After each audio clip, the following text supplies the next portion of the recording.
ներկայացրեցին այն իրողությունը, որ տիրում է Հայաստանի Հանրապետությունում։ Ես ստիպված եմ նորից անդրադառնալ 2020 թվականի 44-օրյա պատերազմին, որովհետև մնացած բոլոր հնչեղ հարցերի շրջանակներում 44-օրյա պատերազմը ամենակարևոր եւ ամենաաղետալի իրադարձությունն է, որը եւ Արցախի եւ Հայաստանի Հանրապետության համար ամենադժվար իրավիճակն է ստեղծել այսօրվա դրության։ Ես եւ դատախազին հարց տվեցի եւ նաեւ ձեզ, պարոն Պողոսյան, վերաբերող թե պատերազմի ընթացքում եւ թե պատերազմից հետո իրականացված գործողություններին, բայց հիմա կարող եք կամ եզրափակիչում կամ նաև հետագայում գրավոր տեղեկացնել, կարծում եմ, որ խորը ուսումնասիրությունից հետո պետք է պատասխանեք մի պարզ հարցի։ Այստեղ խոսք գնաց 13000 քրեական գործերի եւ 13000 քրեական գործերից քանիսն են այդ 13000-ից վերաբերում բանակին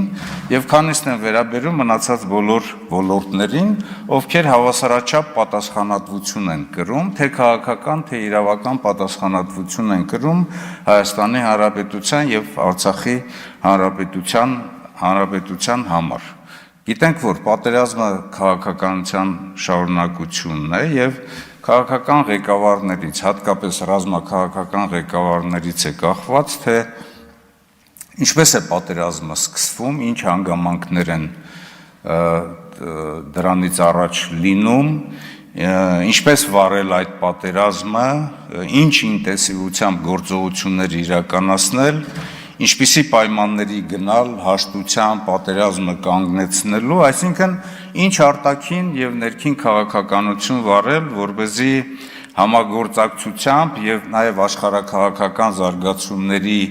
այսպես ենթատեքստում համագործակցություն իրականացնել ռազմավարական գործընկերների կոալիցիոն համակարգի հետ միասին պատերազմը կանգնեցնելու եւ համապատասխան ընթաց տալու համար։ Ընդ որում ասեմ հետեւյալը, որ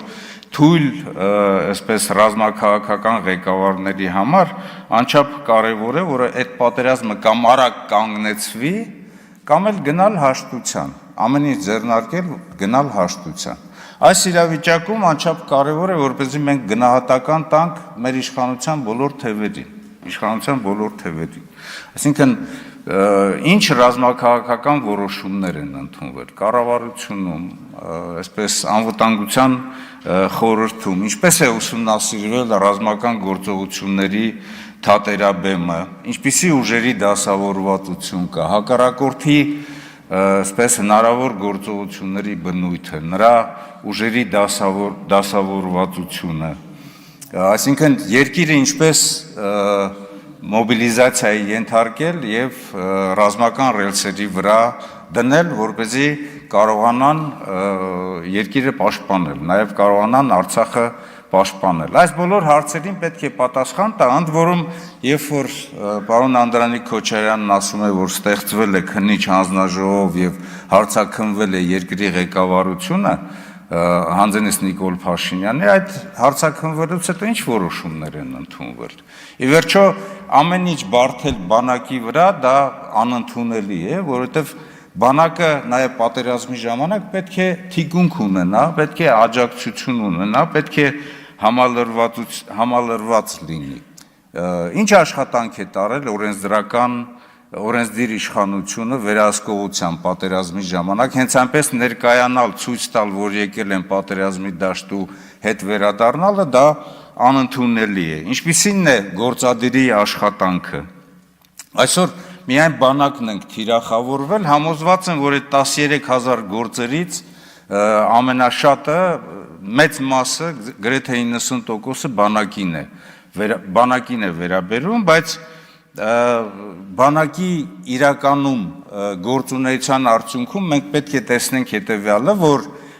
մեծամասնությամբ հատկապես Արցախի պաշտպանության բանակը իր դիրքերը պահել է եւ միայն հակառակորդը կարողացել է մխրճվել գալ հասնել Շուշի եւ գալ հասնել Հայաստանի Հանրապետության տարածքներ, որի պատասխանատվությունը Հայաստանի Հանրապետության ռազմաքաղաքական